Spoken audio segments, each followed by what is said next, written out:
দেশে হামের প্রাদুর্ভাব নিয়ে উদ্বেগ থাকলেও শিশু বিশেষজ্ঞরা বলছেন হামের তুলনায় নিউমোনিয়ায় অনেক বেশি শিশু মারা যাচ্ছে। বিশেষজ্ঞদের তথ্য অনুযায়ী দেশে বছরে প্রায় 24,000 শিশু নিউমোনিয়ায় মারা যায়। প্রতিদিন গড়ে 60 থেকে 70 জন শিশু এই রোগে প্রাণ হারাচ্ছে। অনুপিয়ালের রিপোর্ট।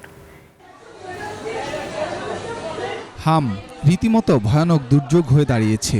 ছোঁয়াছে এই রোগ কেড়ে নিচ্ছে কোমলমতিদের প্রাণ।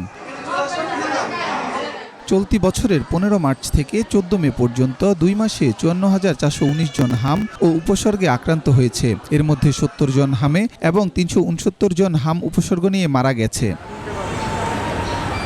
বিশেষজ্ঞরা বলছেন হামে আক্রান্ত শিশুদের প্রায় 95% সুস্থ হয়ে উঠেছে। দেশে চলমান টিকাদান কর্মসূচির আওতায় এরই মধ্যে 95% শিশু এসেছে বলেও জানান তারা। বাংলাদেশের প্রেক্ষাপটে হামে শিশু মৃত্যুর হার 0.8%। তবে বিশেষজ্ঞদের মতে শিশু মৃত্যুর সবচেয়ে বড় কারণ নিউমোনিয়া। তারা বলছেন হামের চেয়ে নিউমোনিয়ায় সবচেয়ে বেশি শিশু মারা যাচ্ছে।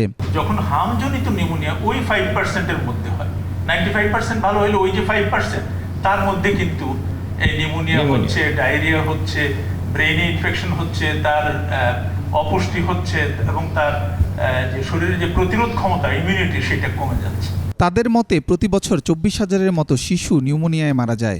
গড় হিসাব দিনে যার সংখ্যা 65-এর বেশি। বাংলাদেশ মেডিকেল বিশ্ববিদ্যালয়ে শহীদ আবু সাইদ কনভেনশন হলে আয়োজিত সংবাদ সম্মেলনে শিশু বিশেষজ্ঞ চিকিৎসকরা এসব তথ্য তুলে ধরেন। প্রতি 4টা বাচ্চা যদি মারা যায় তার ভিতরে একটা হলো নিউমোনিয়া। সো মানে হামের আগের থেকে কিন্তু নিউমোনিয়া মৃত্যুর সম্ভাবনা সব থেকে বেশি, এবং সেইটা কিন্তু পটেনশিয়েট করছে এই মিজেলসটাকে। হাম দেশে ব্রেস্ট ফিডিংয়ের হার এখন 56%। বাকি শিশুরা মাতৃদুগ্ধের বাইরে থাকায় তাদের রোগ প্রবণতা বাড়ছে। 56% বুকের দুধ খায়, 44% কিন্তু বুকের দুধ খায়, যার ফলে তার ওই যে আমরা বলি যে প্রতিরোধ শক্তি বা ইমিউনিটি, সেটা গ্রো করে।